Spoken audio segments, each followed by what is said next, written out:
Olá, estamos aqui para gravar mais uma correção agora da FUVEST. Vou falar de filosofia, vou falar um pouco de sociologia, fazer alguns comentários sobre a prova, é meio que um react, porque o nosso gabarito já saiu, então imagino que você já viu. Às vezes fica aquela dúvida, por que essa é a resposta certa? Eu vou tentar dar algumas respostas e pensar mais um pouco sobre o que tem aparecido na prova, que questões a gente tem que prestar atenção, que dicas a gente pode levar.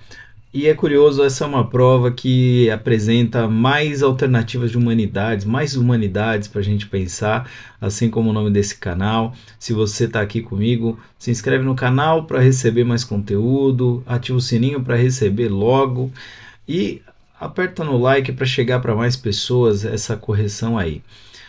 Imagino que se você fez a FUVEST, né, você está interessado aqui em estudar na nossa Universidade de São Paulo, e é uma prova difícil, é uma prova complicada, com corte alto, e que eu acho que trouxe bastante desafios para os estudantes, tanto na área de exatas, né, nas ciências naturais, na matemática, quanto nas ciências humanas, muita literatura, o que eu acho um privilégio, uma coisa incrível.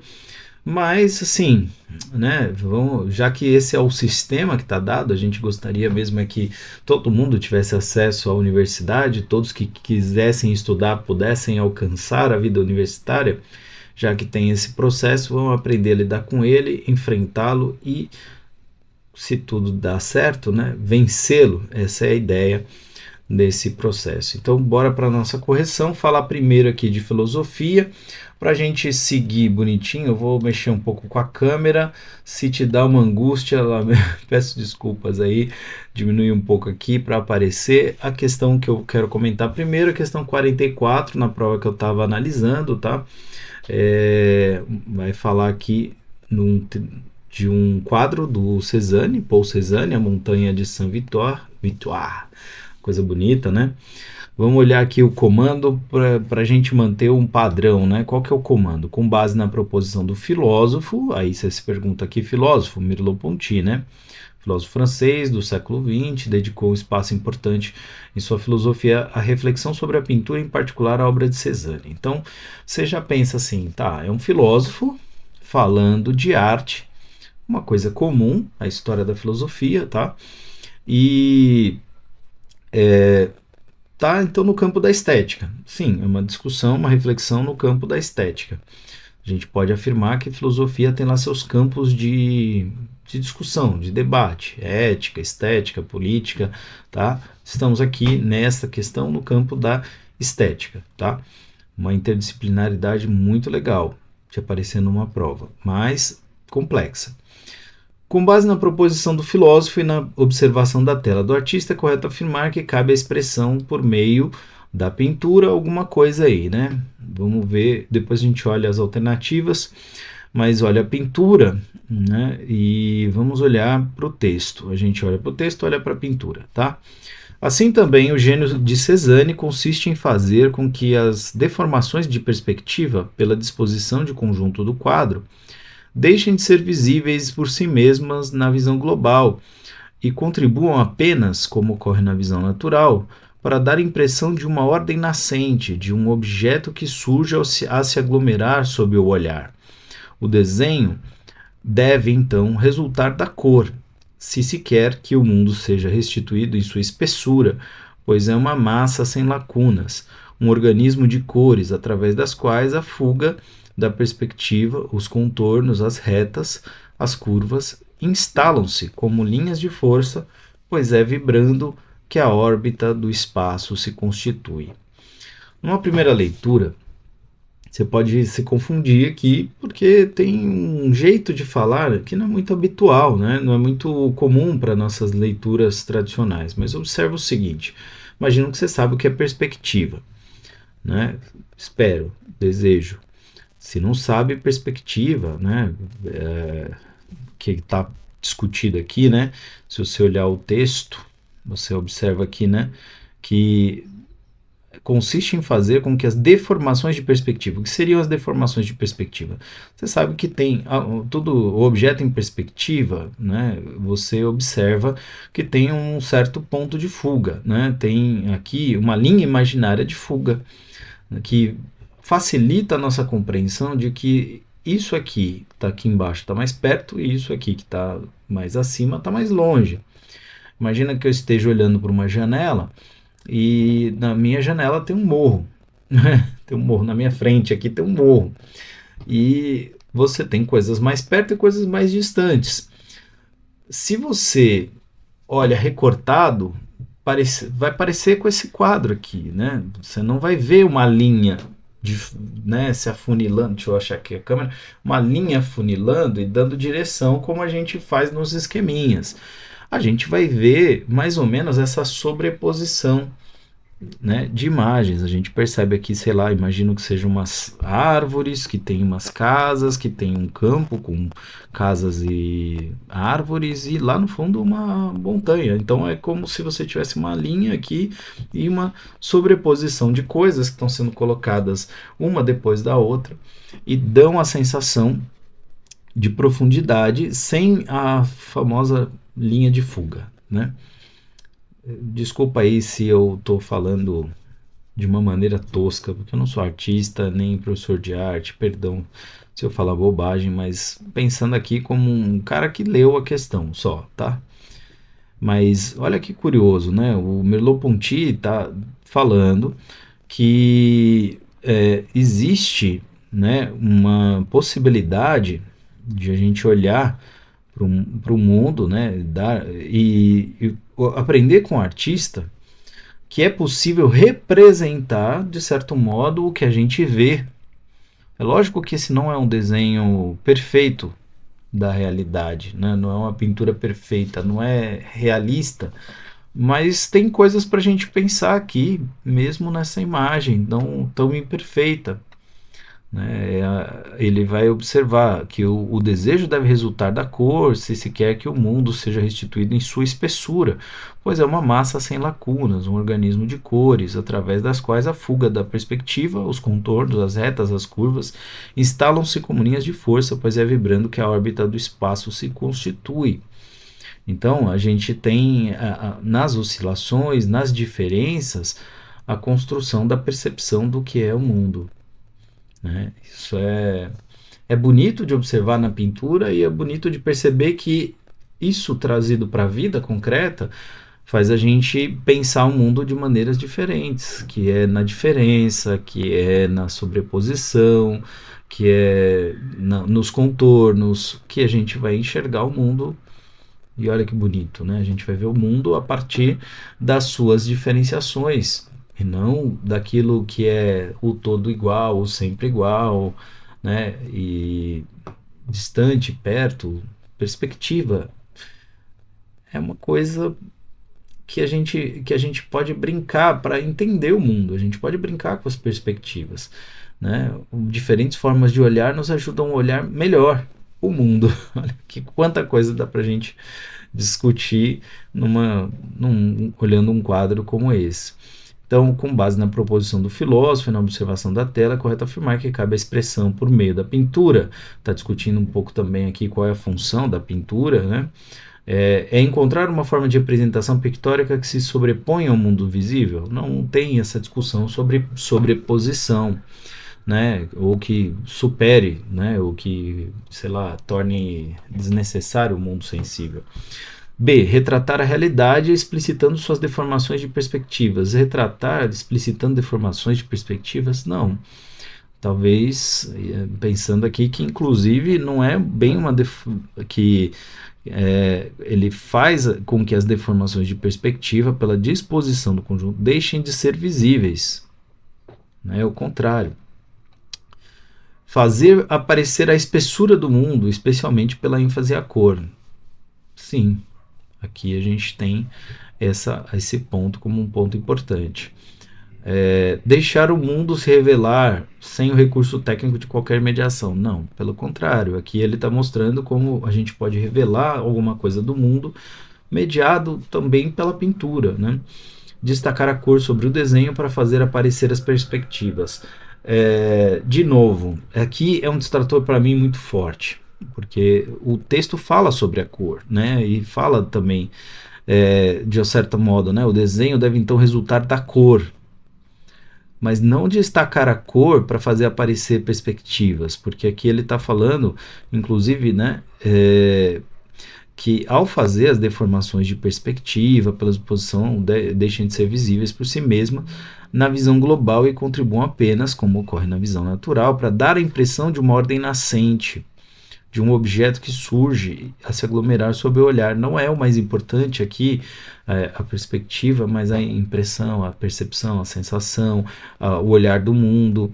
Então, fazer aparecer a espessura do mundo, especialmente pela ênfase na cor, né, usando aqui o próprio texto, né, o mundo seja restituído em sua espessura, fazer aparecer a espessura do mundo, né? O desenho deve então resultar da cor se quer que o mundo seja restituído em sua espessura, pois é uma massa sem lacunas e tal. Bom, não é simples, mas dá para responder com a sua leitura, tá? Não vou dizer que é o maior desafio aí da prova, mas falei 10 minutos disso aqui porque eu achei bonito, gente. Agora, a próxima é tão bonita quanto. Estou pagando um pau para a prova? Estou, tá? Estou pagando um pau para a prova. Eu gostei disso que eles fizeram aqui. Eu, como professor, falei de Heidegger para as minhas turmas? Falei. Por quê? Porque tem que falar de Heidegger. Ah, mas ele foi nazista e, né, quantas vezes a gente vai discutir isso? Separar a obra do autor e não sei o quê. Cara, a FUVEST está trazendo Heidegger junto com a Sofia de Mello Breiner Andressen, tá? E não porque ele é uma pessoa maravilhosa, mas porque ele escreveu coisas que vale a pena a gente prestar atenção. E talvez o autor não seja somente fruto dele mesmo, mas também resultado de um tempo, de uma cultura, de uma sociedade. E às vezes abrir mão do debate, da reflexão sobre isso, faz a gente perder boas perspectivas. Talvez algumas coisas a gente deixe e possa deixar, e tudo bem, mas talvez tenha algumas coisas que a gente possa lidar, né? Dialogar. Então vejam só, vamos ver, tem uma poesia, tem um texto, tem um comando enorme aqui para essa questão. Vamos lá. A escritora Sofia de Mello Breiner Anderson e o filósofo Martin Heidegger descrevem, por meio de recursos expositivos bem diferentes, uma mesma atitude geral, comumente assumida por uma pessoa ante o desvelamento de sua própria mortalidade a partir da constatação da morte ou do adoecimento mortal de uma outra pessoa. Qual alternativa descreve melhor descreve essa atitude? Então, é curioso que o Martin Heidegger é um filósofo que fala muito sobre a morte, né? A morte é uma perspectiva, o ser humano é um ser para a morte, né? E há uma distorção na maneira como as pessoas lidam com a morte, na visão dele. Existem maneiras diferentes de ver, e há uma maneira melhor, na visão do Martin Heidegger, como filósofo, ele tem essa questão aí. Mas temos aqui um poema, vamos ler o poema e vamos ler o texto. Mais uma vez, duas mídias diferentes, sendo duas mídias, não, aqui é texto e texto, mas a gente tem duas coletâneas diferentes, com realidades de universo assim, literário relativamente diferente. Primeiro é o poema Busca. Pelos caminhos fora caminhava sempre como se buscasse uma presença ausente. Onde está tu, ó morte? Onde estás tu, ó morte? Não posso te ver. Neste dia de maio com rosas e trigo, é como se tu não vivesses comigo. É verdade que passas pela cidade às vezes nos caixões de chumbo, mas vira o meu rosto, pois não te compreendo. És um pesadelo, uma coisa inventada que o vento desmente com suas mãos frescas e a luz logo apaga. É um texto denso aí sobre a morte, mas se por um lado você tem alguém falando de procurar, né, onde está a tua morte, não posso te ver, não posso te ver, neste dia de maio com rosas e trigo, é como se tu não vivesse comigo. É como se a morte não convivesse comigo, tudo a ver com o pensamento aí do Martin Heidegger de que a maioria das pessoas só enxerga a morte em terceira pessoa, só a morte do outro, tá? Nunca a morte do si mesmo, de si mesmo, né? Então, olha só, é tão tenaz o desvio que a esquivança encobridora ante a morte exerce sobre a cotidianidade que, no ser um com o outro, seus próximos ainda se empenham com frequência precisamente junto ao moribundo para o persuadir de que escapa da morte e retorna em seguida à tranquila cotidianidade do mundo e de suas ocupações. Tal preocupação com o outro pensa consolar, dessa maneira, o moribundo. Ela quer devolvê-lo à existência, ajudando-o a encobrir ainda mais completamente sua possibilidade de ser mais própria e irremetente. A gente se ocupa dessa maneira de uma constante tranquilização sobre a morte, mas no fundo ela vale tanto para o moribundo quanto para os que consolam.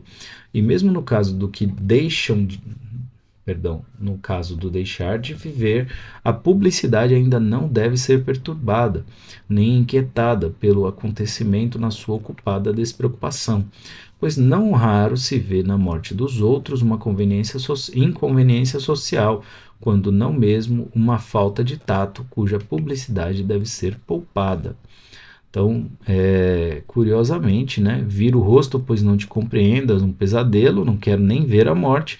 E aqui parece que está falando um pouco do tabu da morte, né, de como a gente não deve dar muita ênfase, muita publicidade à morte, mesmo a do outro, né, que parece de alguma forma me tranquilizar porque morreu o outro e não eu, né?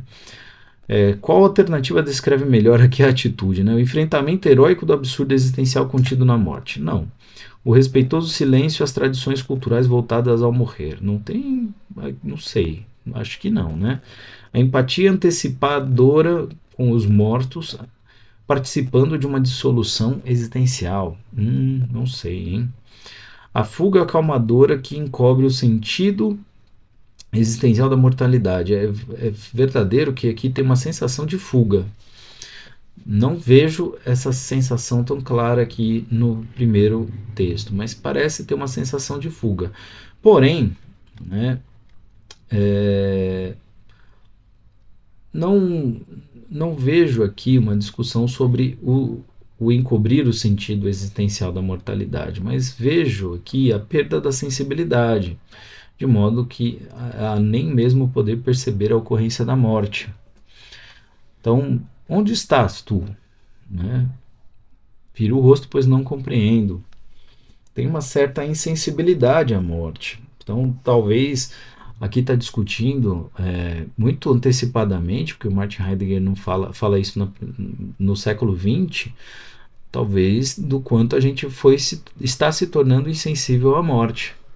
E ainda mais isso vindo de um cara que participou do movimento nazista, né?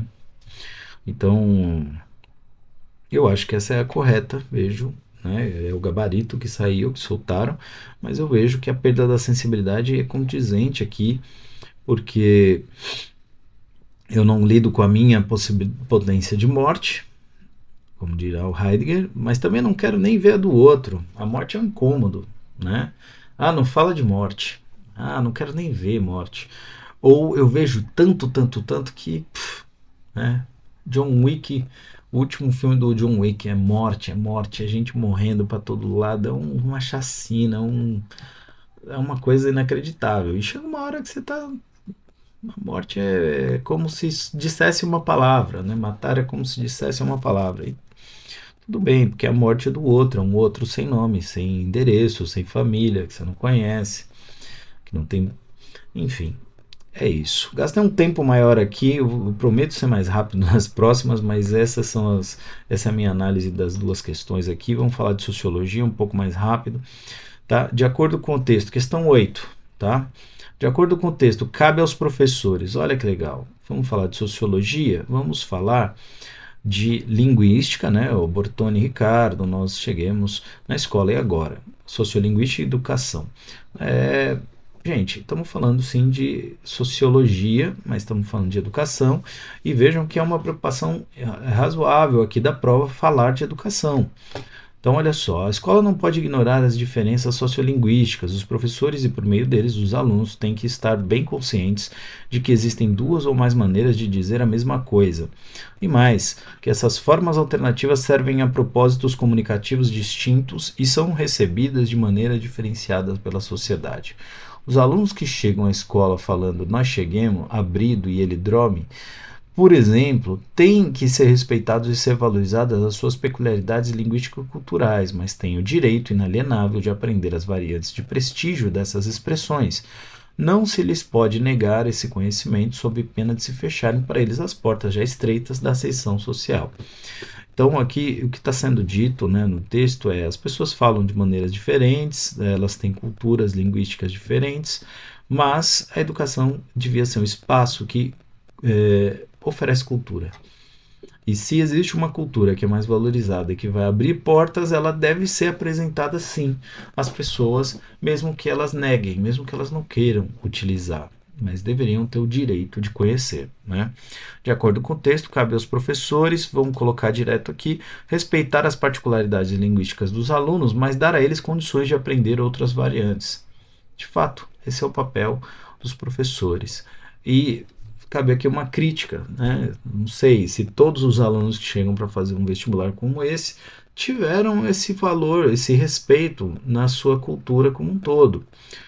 A escola deveria ser sim um espaço de produção de cultura de maior qualidade. Ela, nós temos professores capazes, nós temos uma sociedade rica capaz de produzir isso. É, essa Só que a forma como as coisas estão se dando não é bem essa, né? A gente acaba focando em determinadas coisas, numa repetição, numa igualação e numa pouca criatividade e também pouca valorização, né, do que é norma em certa medida. A gente vê uma diminuição do interesse, até mesmo dos vestibulares, na norma culta. Questões gramaticais ocupam um pouco espaço nessa análise. Em parte para ajudar, em parte para dificultar, em parte. Não sei. Talvez tenha alguma razão que me escapa, mas que, olha só, o grande ponto aqui é: a escola deveria ser um espaço para oferecer cultura, o máximo de cultura, valorizando o que existe, valorizando o que é próprio, o que é freiriano e inteligente se fazer, valorizar a cultura de quem aprende, porque isso vai facilitar a aprendizagem, mas, por outro lado, oferecer o conhecimento de outras línguas que vão abrir portas, portas da academia, da pesquisa, da norma culta, do trabalho, do mundo do trabalho, e assim por diante, né? Vamos em frente. Outra questão que fala de educação e que traz aqui um atravessamento literário com o Opúsculo Humanitário, da Nízia Floresta, que é uma grande escritora, né?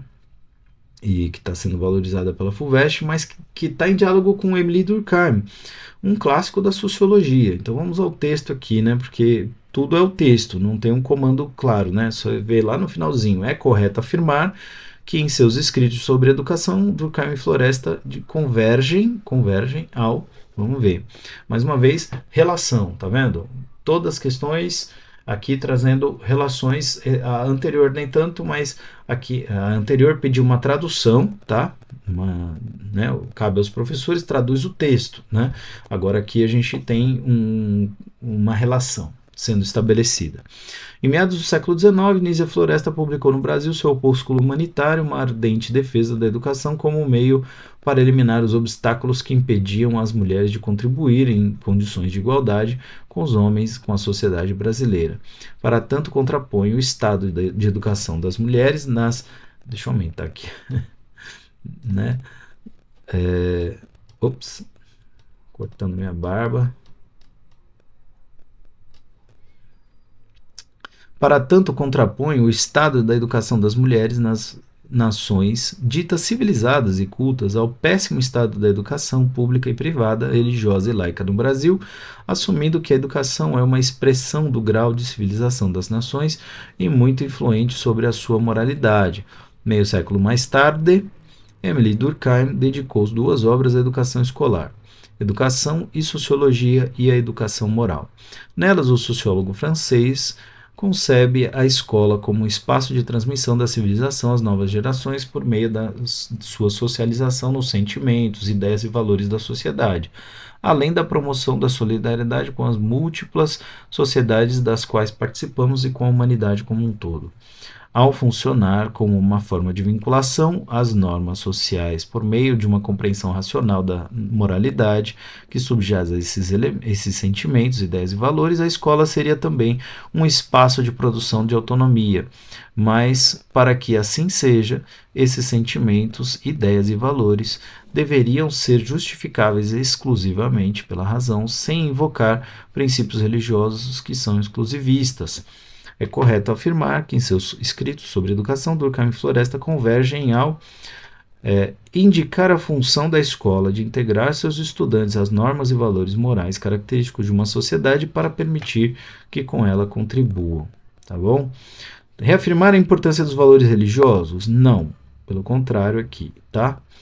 Conceber a educação das mulheres como manifestação de uma lei necessária do progresso das nações, expressão do positivismo dos autores? Não, né? Apesar de a gente ver uma defesa da educação, principalmente das mulheres, a questão é muito mais que elas sejam incluídas e que elas possam contribuir com a sociedade, tá? Não é bem só uma questão de expressão do positivismo, tá? Como assim do positivismo? Aquela cultura positivista, né? Vamos lembrar do Augusto Comte, ordem e progresso, né? Vamos lembrar da ideia de que é possível pensar os fatos, a realidade a partir de fatos, não interpretar os fatos. Então, é muito isso que está em jogo aqui. Justificar uma educação escolar segregada de grupos menos integrados socialmente, como as mulheres, que em virtude de normas e valores da sociedade, né? Por que justificar uma educação escolar segregada, gente? Uma educação segregada, uma educação que separa, não faz sentido. Está falando de inclusão aqui, não de segregação. Defender uma educação com caráter cívico e nacionalista. Não, isso aqui é para confundir os tolos, tá bom? Então, por que os tolos, né? Porque esse papo de caráter cívico e nacionalista não está nem no Durkheim nem na Nízia Floresta, mas está muito corrente aí na sociedade. Tem muita gente defendendo que a educação ela é para isso, para falar de ordem e progresso do Estado e, mais uma vez, aqui uma referência positivista, né? Não é bem por aí, tá bom? A gente segue muito mais aqui com a C, concordo com o gabarito. E vejam aqui uma outra questão que a gente vai falar agora de uberização do trabalho. Então, o tema educação apareceu 2 vezes, agora a gente vai ver o tema trabalho, certo? Uberização do trabalho. Falei para os meus alunos sobre isso. Espero que você tenha tido oportunidade de refletir sobre isso também. Então, ó, texto para as 2 questões, um texto sobre uberização, são 2 comandos diferentes.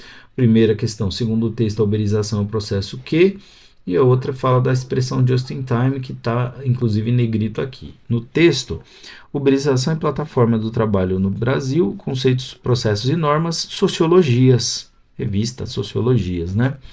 Então, mais uma questão sociológica, né, que você pode lidar aqui também de maneira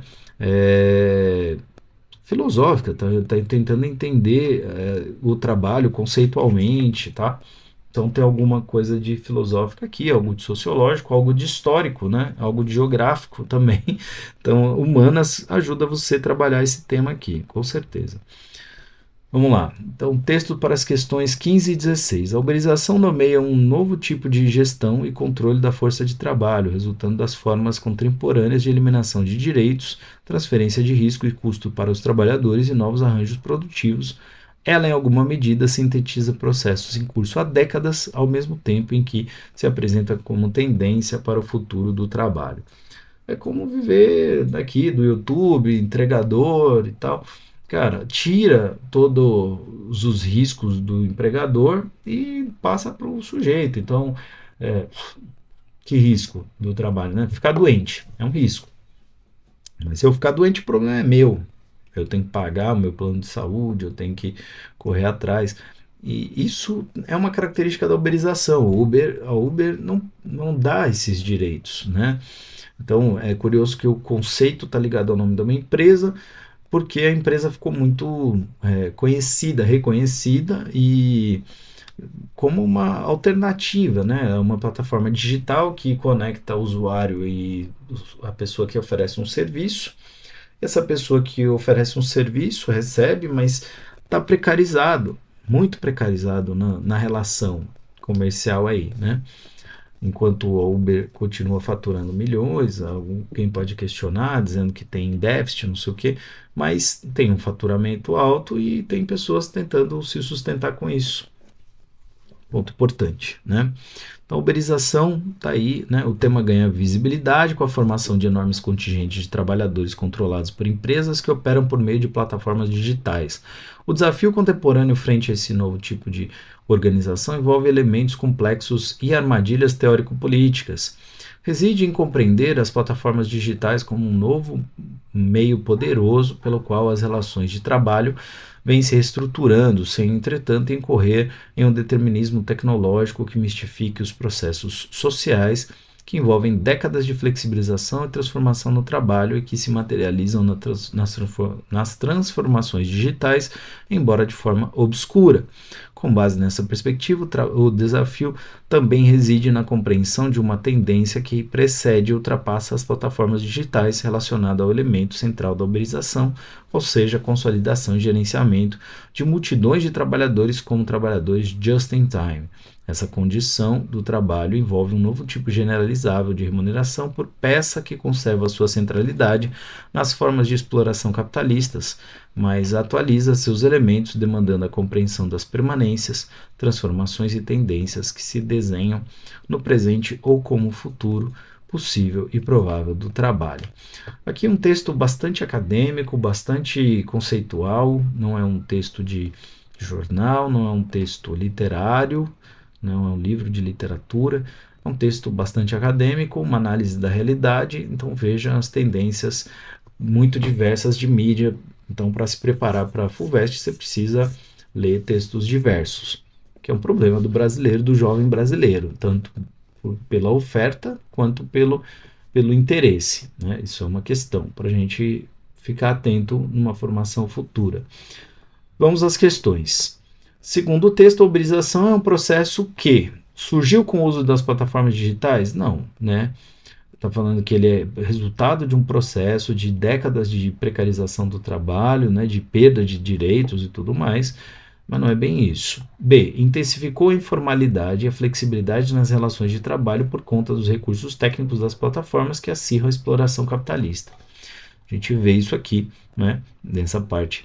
Essa condição envolve um novo tipo generalizável de remuneração por peça que conserva sua centralidade nas formas de exploração capitalista, está aqui no texto, né?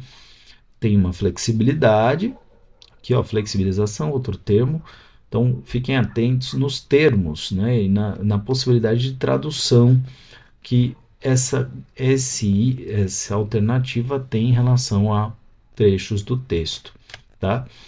Intensifica a informalidade, isso é um fato, perde a formalidade, perde os direitos e tem todos esses efeitos aqui, né, nessa questão. Só sendo rápido, a expressão just in time destacada no texto refere-se ao contexto da discussão a uma modalidade de trabalho sob demanda, não sob proteção legal, ao contrário, falta proteção legal, diminui-se a proteção legal.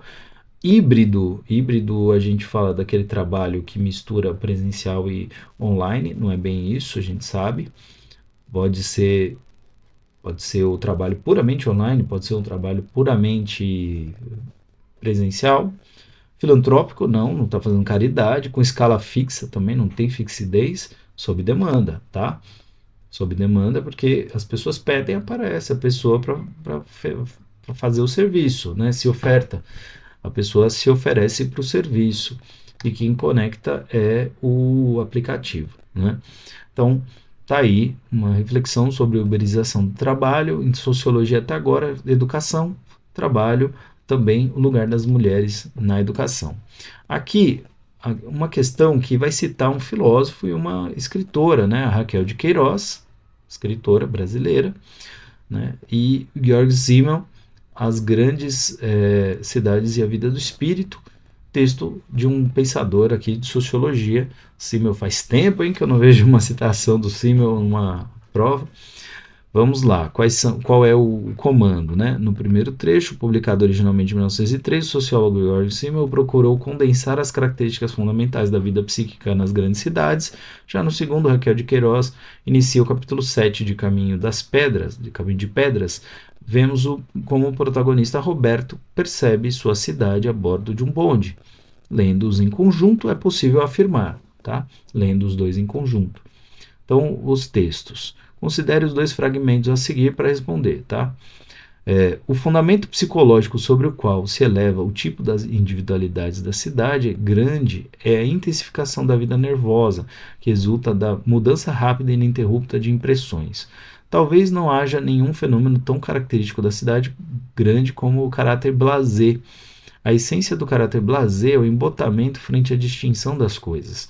Em parte, por conta dessa situação psicológica, em parte em virtude do direito à desconfiança que temos perante os elementos da vida na cidade grande, que passam por nós em um contato fugaz, somos coagidos a uma reserva em virtude da qual mal conhecemos os vizinhos que temos por muitos anos. Ao mesmo tempo, essa reserva garante ao indivíduo uma espécie de liberdade pessoal. Então, diante do excesso, as pessoas vão perdendo interesse pelas coisas e vão ficando essa atitude blasé, uma atitude de não se importar tanto, e isso vai preservando alguma privacidade para o sujeito na cidade, o que faz com que ele seja menos invasivo, né, da vida do outro, como talvez seja em comunidades um pouco menores. Então, isso é um ponto. Vamos lá. O outro texto: as luzes da cidade se acendiam, as cortinas de aço das portas desciam com barulhos cacheiros, os empregados que passavam o dia sorridentes ou abstratos por trás dos balcões se transformavam em homens misteriosos, individuais, que metiam paletó, tinham uma casa, uma rua, e iam comer o seu jantar, dormir o seu sono, trancar a sua porta. Todos ali tinham a vida isolada, a sua vida particular. E naquela hora cortavam as amarras, cada um procurando o seu mundo pessoal, a sua pequena ilha. Os textos realmente falam basicamente de uma coisa parecida, né? Então, aqui a gente está falando dessa B, que é a vida isolada em particular, descrita por Roberto, com que todos cortavam as amarras, é uma expressão da mesma reserva que Simmel argumenta produzir alguma liberdade no texto aqui, né? É isso. Beleza? Uma análise, né, da vida na cidade. Urbanização, geografia, século XX, início do século XX, século XIX, história, é sociológico, né, um sociólogo olhando para o mundo, e tem algo de psicológico, de psicanalítico, algo de filosófico nessa discussão toda. Então, uma questão genuinamente de humanas. A quarta questão destacada aqui, de sociologia, vamos ver. Muito legal, né? Muito legal, gente. Comentários sobre outras questões eu vou passar rapidinho, que esse vídeo já está enorme. Observem aqui uma obra, né? A gente tem aqui uma obra de Cildo Meirelles, que você tem um cruzado, um cruzeiro, né? Um cruzeiro, zero cruzeiro, e aqui o valor zero, né? Sem valor, e aqui você tem o pobre, o trabalhador, ao meu ver, né? Então, a ilustração empregada na composição subverte o culto dos heróis nacionais e introduz a presença das pessoas comuns e anônimas com frequência desvalorizadas. né? Porque geralmente nesse lugar aqui no Cruzeiro você tinha heróis nacionais, você coloca o trabalhador, né? Muito legal essa discussão, muito legal a percepção aqui do papel da arte na discussão da sociedade. Uma questão sobre indígenas, tá? Falando aqui basicamente sobre como com a República os indígenas continuaram sofrendo, né? Conservamos a ignorância na servidão, envelhecemos no quartel, embrutecemos com álcool, lançamos destroçar-se. Então, se por um lado naquela questão fala da frequente desvalorização cultural do pobre, do trabalhador, aqui a gente vê a violência extrema contra os povos indígenas. Vejam, temas marcadamente da nossa época, da nossa discussão. A Ailton Krenak está trazendo isso muito à tona. A gente tem muitos anos que a gente tem uma discussão na academia da importância de valorizar o trabalhador, valorizar a pessoa comum, a pessoa real. Aqui uma questão que fala de religiosidade, mas que fala também de colonização.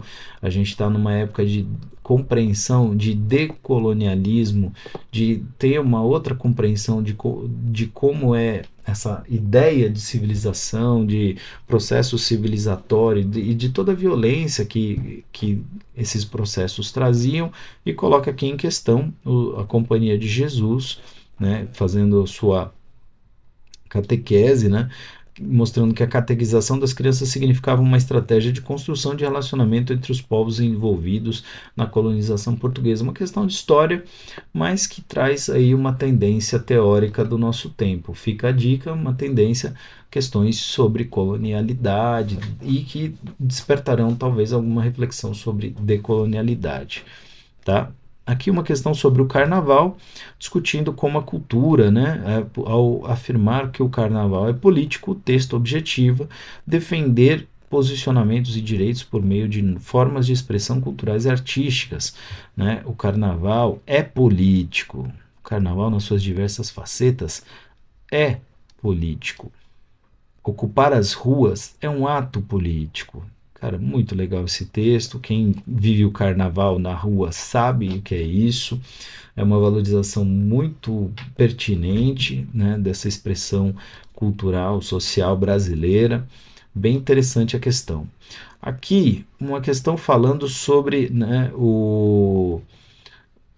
sobre as experiências, as exposições imersivas do Van Gogh, por exemplo. Eu mesmo fui em algumas experiências como essa, são realmente incríveis, são realmente interessantes de observar, porém, curiosamente, realmente tem um movimento que a questão destaca aqui, que embora essas experiências promovam amplo acesso à arte, exposições imersivas tendem a diluir o conteúdo crítico e histórico das obras em favor de uma experiência sensorial voltada ao entretenimento, que pode comprometer o potencial formativo e reflexivo da fruição estética.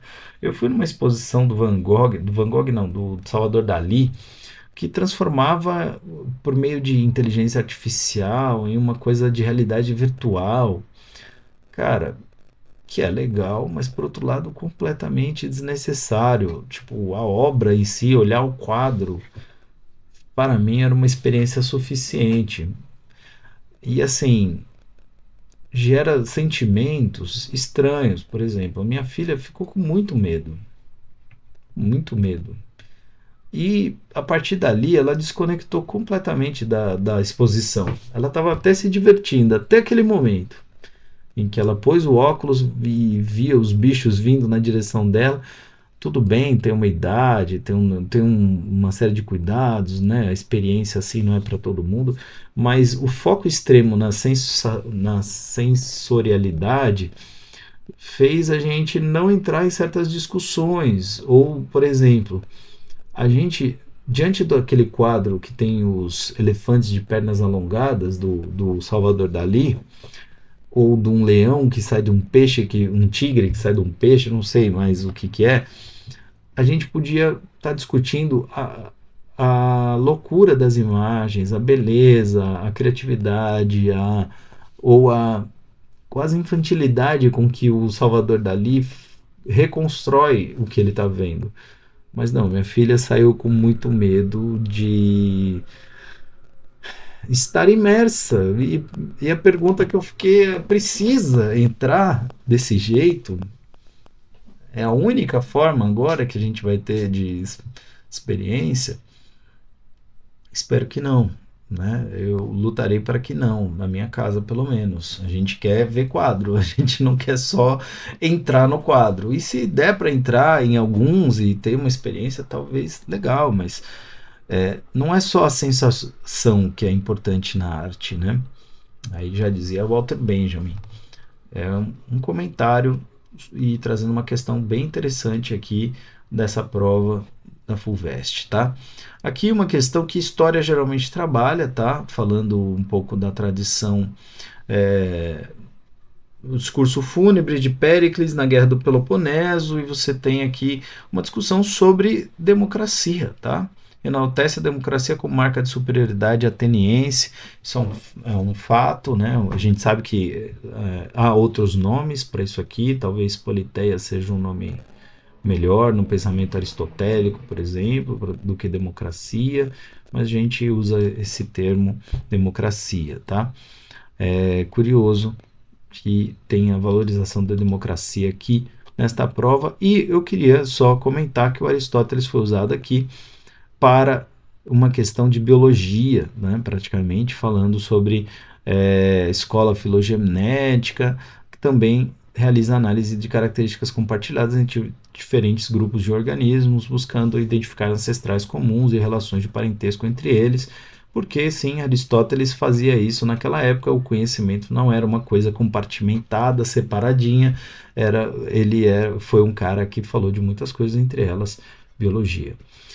Bom demais, né, gente? E assim, não sei se eu dei ênfase no início do vídeo, é o FUVEST 2026, né, para você entrar na Universidade de São Paulo em 2026. E é isso. Ah, tem mais uma questão aqui, ó, que eu quero destacar só na obra da Conceição Evaristo, Canção para Ninar Menino Grande, o personagem Fios Jasmin, aqui já no momento de reflexão dele, né, ele resiste, né, Fio Jasmin resiste a expectativas internas e externas, o que subverte um esperado comportamento masculino. Você tem uma obra que o Fio Jasmin reproduz boa parte do tempo aquilo que se espera do masculino, e no final ele tem uma tentativa de revisão ali e tal. Leia um livro, muito bom o livro, gosto do livro. Li rapidinho, gostei. Canção para Ninar Menino Grande é uma história importante, necessária, uma revisão importante e necessária da masculinidade e contra o masculinismo, que é um tema que apareceu forte na Unesp, na Unicamp, que está sendo debatido na sociedade, uma volta principalmente dos jovens a olhar esses modelos dos homens, né, dos machos alfa, essa coisa sigma, que eu não consigo entender que tara é essa por essas questões. E juro, eu acho importante a gente ficar atento. Por isso, comentários, tá? Quais são os temas que estão surgindo aí, que estão aparecendo? A gente viu uberização, a gente viu um olhar para a cidade, a gente viu a violência contra os indígenas, o apagamento dos pobres, do trabalhador, a gente vê a importância da reflexão sobre a escola, as mulheres na educação, a educação jesuítica, a valorização da democracia. Cara, é uma prova pensada, é uma prova bem pensada. Gostei, espero que tenha ajudado alguma coisa você a pensar. Eu agradeço muito, muito mesmo. Não expliquei tudo, é verdade, mas eu não queria fazer um vídeo tão maçante. Acabou que fiz um pouco maçante, mas é isso. Então, espero você numa próxima. Aquele abraço, boa sorte. Espero muito que você tenha ido bem na FUVEST. Se não foi, que se prepare para ir numa próxima ainda melhor, ou que tenha conseguido o seu acesso por meio de outros vestibulares. É o que eu desejo para você. Desejo um ótimo mês, ótima semana, ótimo fim de ano. Aquele abraço. Até a próxima.